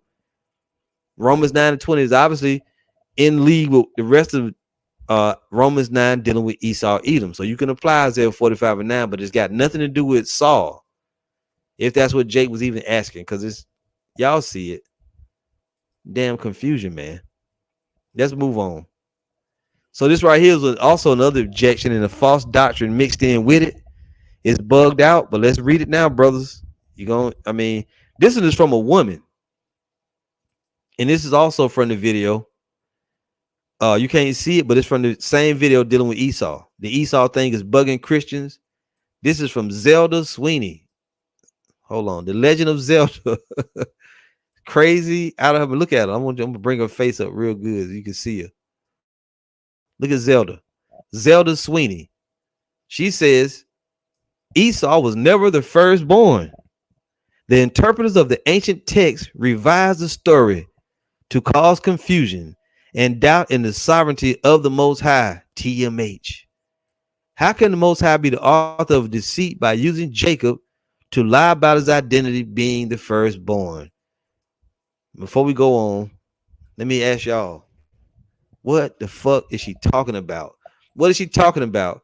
What does she think she found that out from? What source, ancient sources she thinks she read that told her that the writers of the book, somebody fucking revised it to throw people off? Can we please get Amos 3 and verse 7? See, this is but see, the root of the matter is she don't want the white man to be Esau. That's why she came up with all of that. And she probably learned it from somebody else. But where is your fucking proof? Let's also get Isaiah 8 and 20. Amos 3 and 7, Isaiah 8 and 20. Here we go. Babylon is fallen. Rapah Ariyah. Brother said the ghost spoke to her. Surely the Lord power will do nothing, but he revealeth his secret unto his servants, the prophets. In the book of James, it says what? Let me go to it. It's going to all make sense in a minute. James 5 and 10. Just hold on here, brothers. First, let's read this. GMS Spiritual Art. To the Isaiah 8 and 20. To the law and to the testimony. If they speak not according to this word, is because there is no light in them. You see that? So if you ain't gonna bring scriptures out to back up your claims, you can shut the fuck up. Because what you're saying, you don't have no light in you. And Zelda Sweeney didn't give us no scripture proving that Esau was not the first. However she said it. We go back and read it. GMS Amathia eyes from Yahweh, First Thessalonians 5:21. Prove all things. Hold fast that which is good. How you gonna prove it? You got to use the Bible in order to prove it. And she didn't do that. Now, let me bring this up. James 5 and 10. Before we read it, we're gonna read off the comment board again. Rapah Ariyah, Amos 3 and 7. Surely the Lord power will do nothing, but he revealeth his secret unto his servants, the prophets. The prophets were all men. Okay? The secrets of the Lord are going to come through men. They ain't going to come through some woman on the comment board who doesn't even use the Bible to prove what she's saying. It's not going to come from you. It's impossible that a woman is going to come along and have the deep mysteries of the Lord, and she's going to educate us all. Bugged out. James 5 and 10. Take my brethren, not sisterin, take my brethren, the prophets. All the prophets are brothers. They ain't women who have spoken in the name of the Lord for an example of suffering, affliction, and of patience. The brothers, the prophets are men. There ain't no women prophets in the Bible. Is there prophetesses? Yeah, if you want to get into what that means, I got a lesson called "What is a Prophetess?" It goes into that. But a prophetess is not the female version of Ezekiel, Jeremiah, different men of the Lord. It's not that. It's not that. Let's go back to Zelda Sweeney. Earth to Zelda, and of course she blocked. Weird and strange. And this is somebody that I don't recognize from any of my videos, but suddenly when she saw a video of Esau, she's on it, making a long ass comment. A lot of these people are just sent. SOYWY Vegas, Proverbs 8 and 3. Unto you, O men, I call, and my voice is to the sons of man. See it? So let's get back to Zelda. Esau was never the firstborn. Brothers, can you put that up from the story? The first came out looking like what? Let's get it. The interpreters of the ancient text revised the story to cause confusion and doubt in the sovereignty of the Most High. No proof. How can the Most High be the author of deceit by using Jacob to lie about his identity being the firstborn? And how could the Most High call Jacob his firstborn in the book of Exodus if he wasn't truly the firstborn? Oh, idiot. And she did use a scripture here. And thou shalt say unto Pharaoh, thus saith the Lord, Israel, Jacob is my son, even my firstborn. Right? Verse 23. And I say unto thee, let my son go that he may serve me.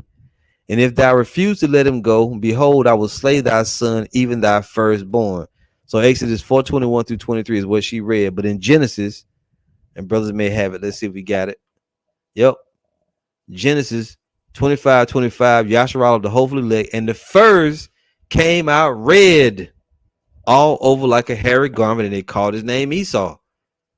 So wait a minute. This is another person trying to do some tricky shit. So she wants us to believe that somebody revised the writing of the Bible to discredit the Most High, but then she uses portions of the Bible to try to prove her own statement. God. So what do we believe? Do we believe Exodus or do we believe Genesis? See, when in the statement firstborn, what does it mean? We have the inherited rights of a firstborn. That's what it means, right? When it says Israel is my firstborn, it's talking about of all the different nations, you have the right of the firstborn. We're the ones that's chosen, not the other nations. It wasn't talking about between Jacob and Esau. She's trying to make it seem like that's what it is. Obviously, that ain't what it is. Esau came out first. These people are stupid, man. Yep. GMS Spiritual Arc, Romans 9:11. For the children being not yet born, neither having done any good or evil, that the purpose of the Most High, according to election, might stand. It really didn't have anything to do with who was born first, but we know the order of them. Because in Genesis, it says the first came out red all over like a hairy garment, and they called his name Esau. But to conveniently fit what she's saying that somebody revised it, changed it. You people crazy as hell. And then she goes on. We're going to read the rest.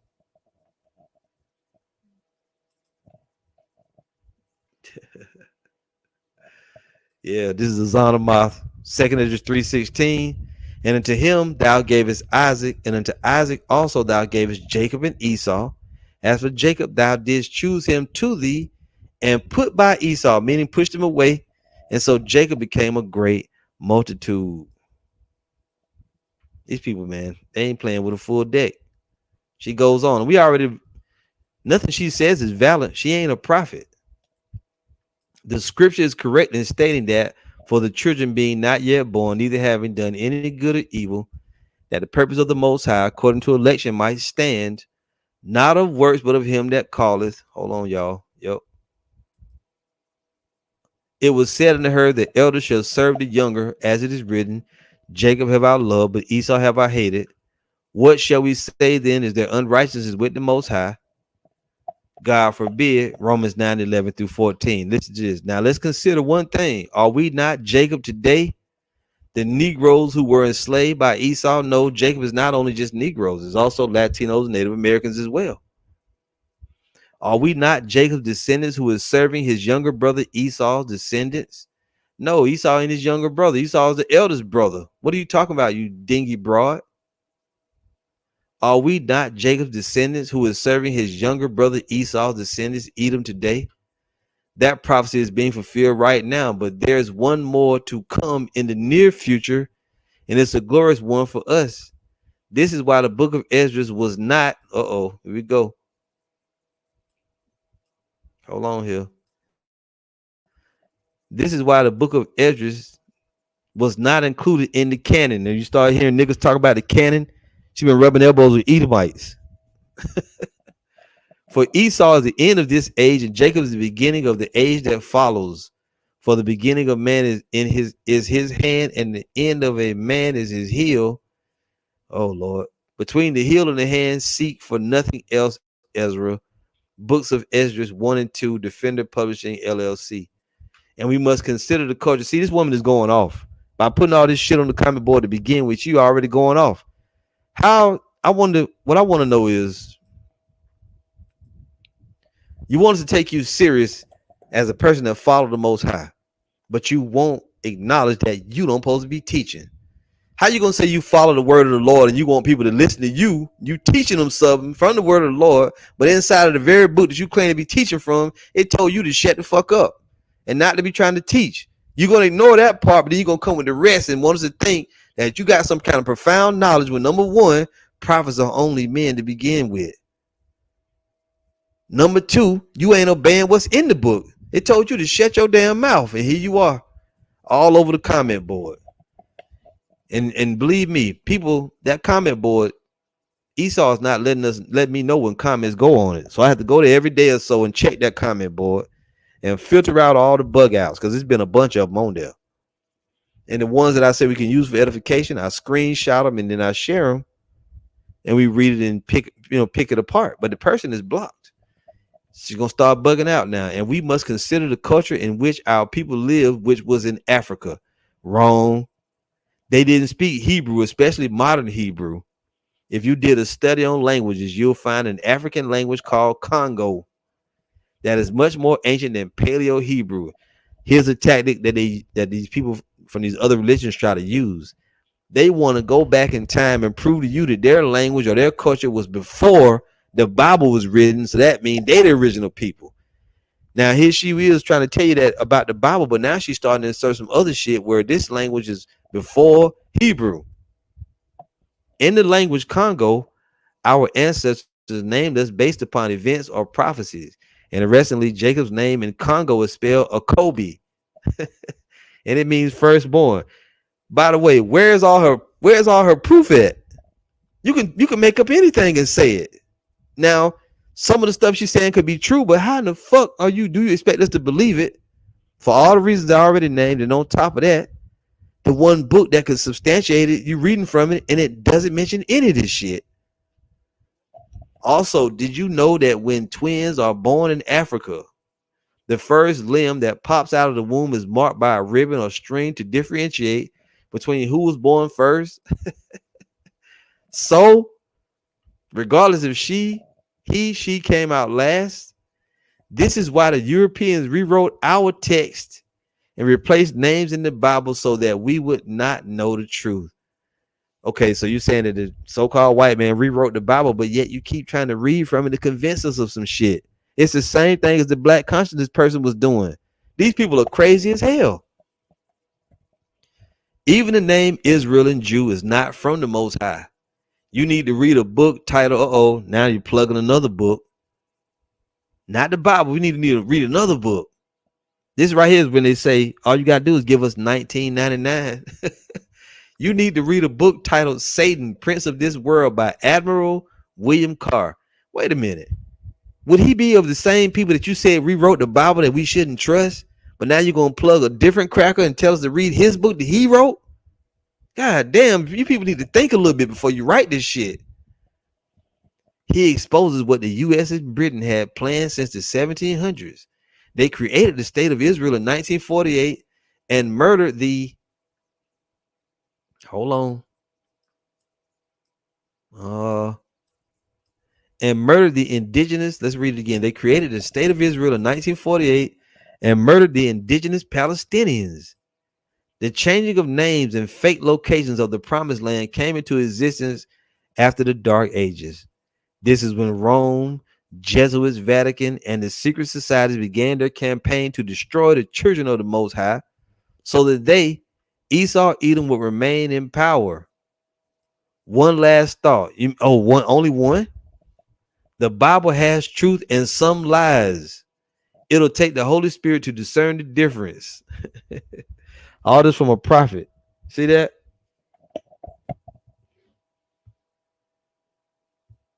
Shut up. Take your punk ass somewhere and lay down, nigga. Look at this idiot, this asshole. Spirit detective with a cartoon on his avatar. What are you going off on today? Gentiles, hell, do covenant, etc. No, you're going off on your mama today. Goodbye. When the Most High say he changed not, oh, hold on. One last thought. The Bible has truth and some lies. So this person said the Bible got lies in it. But we should read the book from Admiral so-and-so. Weirdos. Notice when we start reading the bug out shit, and bug outs pop on the comment board. We was reading scriptures, then no bug outs pop up. And so when we go to the bug out shit, they show up every time.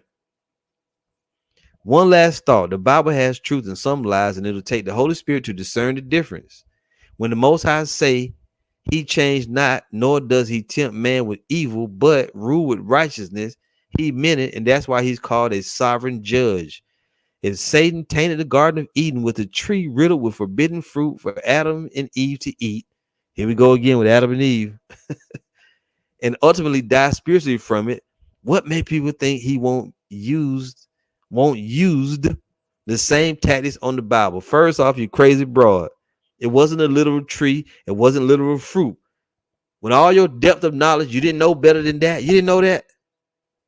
Wasn't there a tree of knowledge of good and evil amongst the holy trees? And consider the hands who wrote our Bible. Not everyone at the Vatican was inspired by the Holy Spirit. The people at the Vatican didn't write the Bible, boo. Hence, it is the very reason why there's so much. Good Lord. Is that why so much comments you made? No, it's not. Your ass crazy. Wasn't there a tree of knowledge of good and evil amongst the holy trees? And consider the hands who wrote our Bible. Not everyone in the Vatican was inspired by the Holy Spirit. Hence, it is the very reason why there's so much controversy surrounding it. It's controversy inside your skull with the demons that inhabit it and your own real brain. You crazy as hell, lady. Zelda Sweeney. Please don't ever come back around us again. Don't come back on my comment board no more, lady. Even with a different avatar. Okay? Wait till the Lord burn up all you people that's bugged out. These people have and she didn't, no proof, by the way, of anything that she said. She just used scriptures and misinterpreted the ones and used firstborn. Bugged out. But that was an objection. See? A comment and a bunch of objections. Rapah Ariah, Ecclesiastes 12:12, and further by these my son be admonished, of making many books there is no end, and much study is a weariness of the flesh. Don't y'all feel weary after reading all that? I know I do. Azana Moth, Proverbs 9:13, a foolish woman is clamorous, she is simple and knoweth nothing. There you go. And that was so full of opinion. It was ridiculous, but you know, it's all good. And the brother said that dude got an anime demon. He does. This stupid shit. Spirit detective. Dumbass. And that's just an agent and shit watching. You can watch all you want. Every time we mention Esau, these fuckers pop up. It's all good. You can't do nothing. Yep. Jim S. Harakah, Psalm 6, 8, and 11. The Lord gave the word. Great was the company of those that published it. The Lord gave the word, man. The Lord gave the word. See it? I think that's probably it for all of the comments and stuff. Yeah, that was the last one. Thankfully, that was the last one. Yep. So you can see that Esau Edom video. People mad about it, but they can't do nothing about it. The one thing that I noticed that people have a lot to say about that video, but nobody came into the scriptures. You still ain't went into the scriptures and proved that the white man is not Esau. You know why you didn't do it? Because you can't do it because he is Esau. The challenge is still open from years ago. Anybody on the planet can prove that the so-called white man is not Esau according to end time prophecy. Nobody can do it. Still haven't done it. I hadn't ran into one knowledgeable, intelligent Edomite that came and broke the scripture down and proved that the white man was not Esau according to end time prophecy. You still haven't been able to do it. You can't do it. I wish I was rich for that purpose. I could offer $1 million just to see what all people would say. It's going to be the same Bible. You got to come with the Bible itself. Esau is the end of the world. Jacob's the beginning of it that follows. You can't get around it. Try it as hard as you may, as hard as you can, as hard as you might. You ain't going to never break that down. You ain't going to get around the breakdown of Esau Edom. You just can't do it. You can't defeat it. Let me take down some of these windows. So let's go over here. We're going to read this and we'll close out.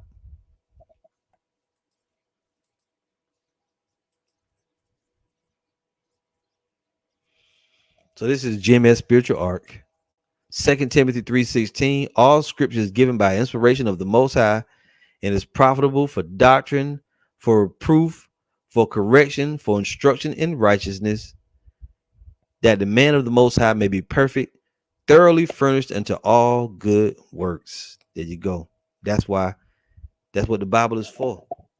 So let's go to 2nd Esdras. Let's go to chapter 6 and read what we just talked about.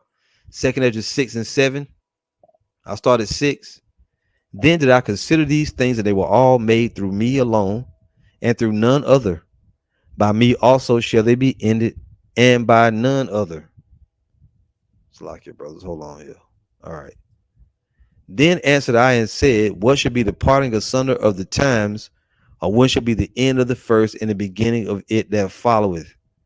And he said unto me, from Abraham unto Isaac, when Jacob and Esau were born of him, Jacob's hand held first the heel of Esau, for Esau is the end of the world, and Jacob is the beginning of it that followeth. It is clear as day. Esau is going to be in power at the end of the world, right? When you go into, let's go here.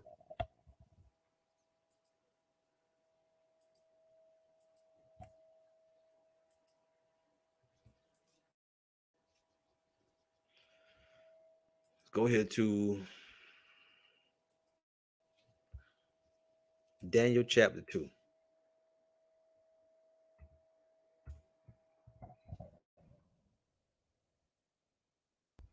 See, as the scripture told us, Esau is the end of the world.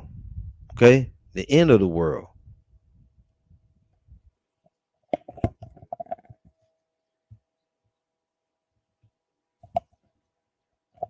So in Daniel chapter 2, when we keep going over this, when you read in it prophetically, it's all laid out. The king had a dream, and he needed that dream to be broken down. And Daniel, the Most High, told Daniel what the meaning of the dream was. The king saw this great image. Daniel 2:31. Thou, O king, sawest, and behold, a great image. This great image, whose brightness was excellent, stood before thee, and the form thereof was terrible. Let me go pull up an image real quick, if I can.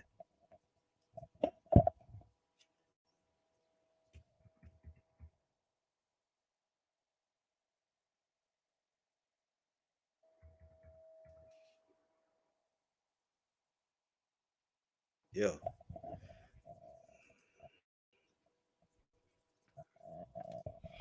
We're going to show the image momentarily. Daniel 2 and 32. This image's head was of fine gold, his breast and his arms of silver, his belly and thighs of brass, his legs of iron, his feet part of iron and part of clay. Thou sawest till that stone was cut out without hands, which smote the image upon the feet that were of iron and clay, and break them to pieces. Right? And it goes on and on. Then was the iron, the clay, the brass, the silver, and the gold broken to pieces together, and became like the chaff of the summer threshing floors, and the wind carried them away, that no place was found for them, And the stone that smote the image became a great mountain and filled the whole earth. The stone is Yahweh Shai. The image represents the kingdoms of this world. The first, the interpretation, the Babylon, the first kingdom. And historians of this world know this. These Edomites, they know about this. Babylon was the first kingdom, right? Medo-Persia was the second. Then the Greeks came into power. Then Rome came into power. And we still in the Roman Empire right now. Right now, we in it. After the Roman Empire, then the divine kingdom comes. This is how we know the people in Israel now, not really the Israelites, is part of it, because they wasn't supposed to even go back to the Holy Land. The real Israelites go home when the Savior comes in the divine kingdom. We are not in the divine kingdom right now. We still right here in the Roman Empire. We're in this fourth major empire or fourth beast, or that part of that image. And it was just said, according to what we read, that last empire will be ruled by Esau. Esau is the end of the world. Let's go to this image. This is the image of Daniel chapter 2. You see this? The gold, Babylonian Empire; silver, Medo-Persians, Media Persia; bronze, Greek Empire; iron, Roman Empire. And here, iron and clay mixed together is an extension of this Roman Empire. It's this right here is all one together. It says end times. But guess who is in authority? America, NATO, and the EU is an extension of the Roman Empire right now. And the scripture tells us that Esau will be in power at the end of the world. When this is destroyed, then comes the kingdom of heaven, the divine kingdom that the Savior is going to rule. Esau is the end of the world. Jacob's the beginning of it that follows. You can't get around it, no matter what you do. And all the historians know about this stuff. They try to lie about it. See, they didn't think that the Most High was going to raise up prophets in the last days. Now all of a sudden I'm having a hard time getting this image to come up. Just hold on here. Look at this one. Yeah, it's going to show up all small and shit now. Doggone it. Let's go back to this one then. Even over here. Gold, Babylon; silver, Persia; bronze, Greece; iron, clay, Rome. Then it say here they got Jesus, of course, the bedrock, and coming down to crush these toes. This hasn't happened yet. The Savior, Yahweh Shai, he ain't came yet. Even over here's got it. Man, they want to blow it up though. Yeah, I can't. Babylonian Empire, Medo-Persian Empire, Grecian Empire, Roman Empire, Holy Roman Empire, which is still in authority right now. You can't get around this stuff. It match up too perfectly. Let's read something else here. Let's get real quick. Back in Daniel 2 and 44, the divine kingdom. And in the days of these kings shall the God of heaven set up a kingdom which shall never be destroyed. Is that happening now? No. So we're not here yet. We're up here in Rome. And the kingdom shall not be left to other people, but it shall break in pieces and consume all these kingdoms, and it shall stand forever. Hold on, y'all. And the kingdom shall not be left to other people, but it shall break in pieces and consume all these kingdoms, and it shall stand forever. See that? Let's read Revelation. Revelation 11.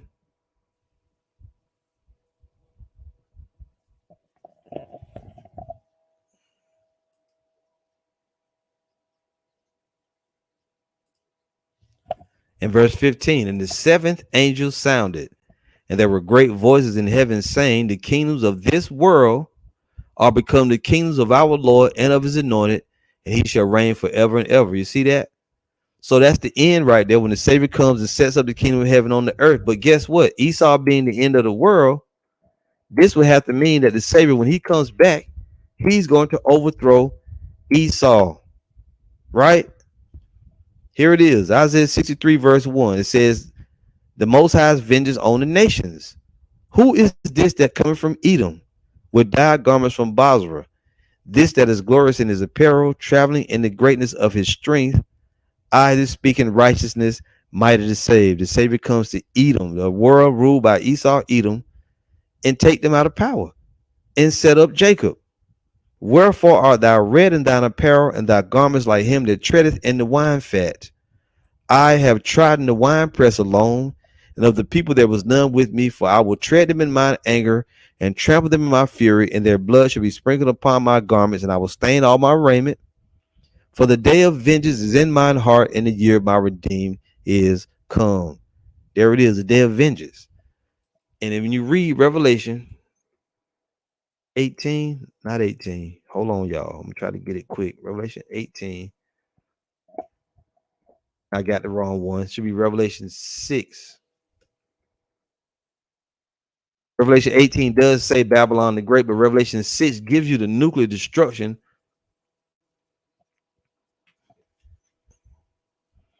Revelation 6. I'm wrong again. Revelation 9, excuse me. Get them mixed up. Revelation 9. That might not be right either, though. It's not right. 6.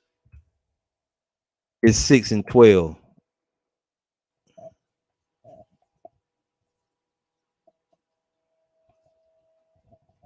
Come on, damn it.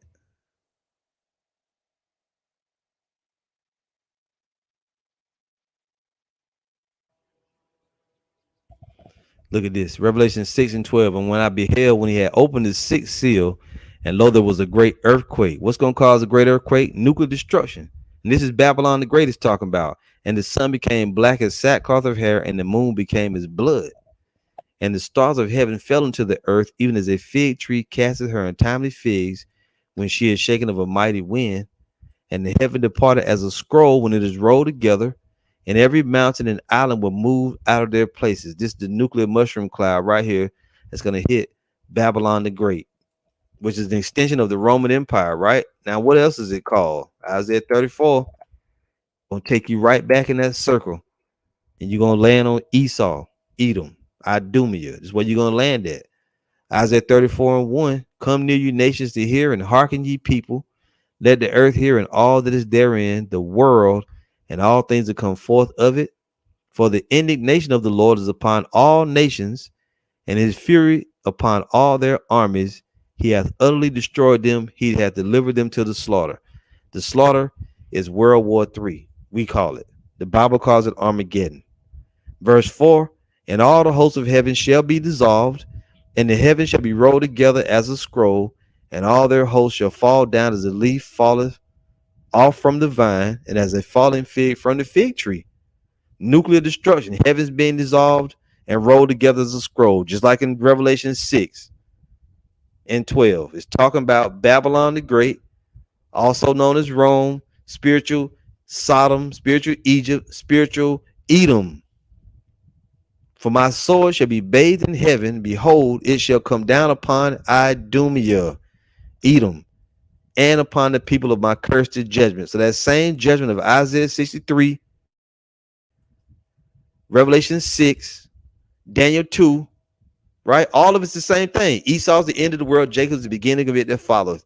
We dare any of you out there in this whole planet, any of you Edomites, any of you niggas, any Israelite, another challenge. You cannot prove that Esau, Edom is not the white man according to end time prophecy. You cannot do it. I wish I had $1 million to put up. I don't have no money to put up, but hey, you can get the white man off the hook if you can prove that he's not Esau according to end time prophecy. But we know you can't do it because it can't be done because he is Esau, bitches. And that's it. You're done. You're going into perdition. You can be mad about the Esau videos. Don't fucking matter. The man is Esau, Edom, so-called white people. You doomed. All of you that don't go back to Jacob, you finished. And the brothers got all these scriptures. This is Psalm 137 and 7. That's the one the lady tried to get past. Joel 3:19. And there's many other link ups in the scriptures that show us that you're the Romans, you're the Roman Empire. The Roman Empire was Edomites. That's it. And the people over there in the Holy Land, they Edomites too. You can't get them off the hook.